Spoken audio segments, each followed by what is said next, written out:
എല്ലാവർക്കും എൻ്റെ നമസ്കാരം.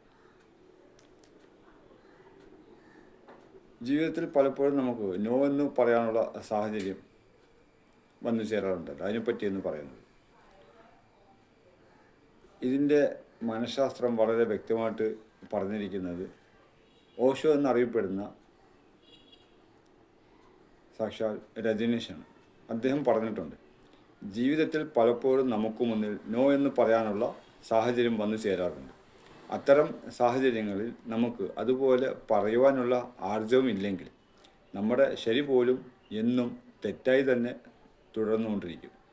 നമ്മുടെ നാട്ടിലൊരു ചൊല്ലുണ്ടല്ലോ, നുണയൻ സത്യം പറഞ്ഞുകൊണ്ടിരുന്നാലും ആ നുണയൻ എന്ന പേര് ആയിപ്പോയതുകൊണ്ട് സമൂഹം അദ്ദേഹത്തെ എത്ര സത്യം പറഞ്ഞാലും അത് നുണയാന്നെ പറയത്തുള്ളൂ. അതുകൊണ്ട് നമ്മളെ കൊണ്ട് യേസ് എന്ന് പറയുന്നതിന് മാത്രം യേസ് എന്ന് പറയുക, നോ എന്ന് പറയുന്നതിന് മാത്രം നോ എന്ന് പറയുക. എന്തിന്? ലോകത്തെ പ്രഥമ പട്ടം അണിഞ്ഞുകൊണ്ടിരിക്കുന്ന സാക്ഷാൽ അമേരിക്കയുടെ പ്രസിഡൻറ്റ് ഡൊണാൾഡ് ട്രംപിൻ്റെ കാര്യം തന്നെ കണ്ടില്ല. മിഡിൽ ഈസ്റ്റിൽ ഇങ്ങനത്തെ ഒരു യുദ്ധം രചിക്കാൻ കാലേക്കൂട്ടി ചെയ്തിരിക്കുന്നതായിരുന്നു ആര്? അമേരിക്കയുടെ ഡീപ് സ്റ്റേറ്റും അവരുടെ ഉൽപ്പന്നമായ ഇസ്രായേലും കൂടി ചേർന്നു.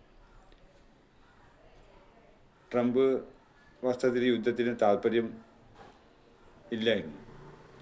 അദ്ദേഹത്തിനറിയാം, ഞാൻ ഇതിൽ ഇടപെട്ടാൽ ചൈനയും റഷ്യയും പരോക്ഷമായി ഇറാനെ പിന്തുണ നൽകും, എനിക്ക് അമേരിക്ക എന്ന രാജ്യം ഭരിക്കാൻ ബുദ്ധിമുട്ടായിരിക്കുന്നു.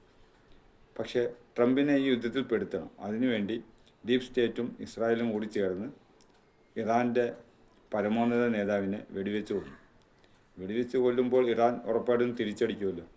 തിരിച്ചടിക്കുമ്പോൾ അത് നോക്കിയിട്ട് കയ്യും കെട്ടി നിൽക്കുമ്പോൾ ഇയാൾ എന്തൊരു അമേരിക്കൻ പ്രസിഡൻ്റാണെന്ന് ലോകം പറയും.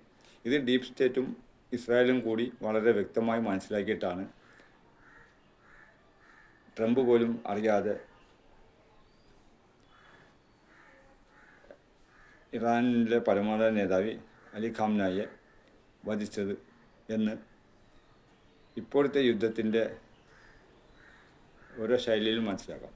പലപ്പോഴും ട്രംപ് തന്നെ അദ്ദേഹത്തിൻ്റെ ഏറ്റവും ഒറ്റ സുഹൃത്തെന്നറിയപ്പെടുന്ന നെതാന്യാഹുവായിട്ട് പലപ്പോഴും ചൂടായിക്കൊണ്ടിരിക്കുന്നു, വാക്ക് തർക്കമായിക്കൊണ്ടിരിക്കുന്നു. ഉടനെ കഴിഞ്ഞ ദിവസം ട്രംപ് അദ്ദേഹത്തെ വിളിച്ച് അസഭ്യം പറഞ്ഞു എന്നൊക്കെ പറയുന്നത് കേട്ടായിരുന്നു. അപ്പോൾ ഇതുതന്നെയാണ് ജീവിതത്തിൽ പലപ്പോഴും നമുക്ക് മുന്നിൽ നോ എന്ന് പറയാനുള്ള സാഹചര്യം വരുമ്പോൾ അത്തരം സാഹചര്യങ്ങളിൽ നോ എന്ന് പറയാനുള്ള ആർജവം നമുക്ക് ഉണ്ടായിരിക്കണം. നന്ദി.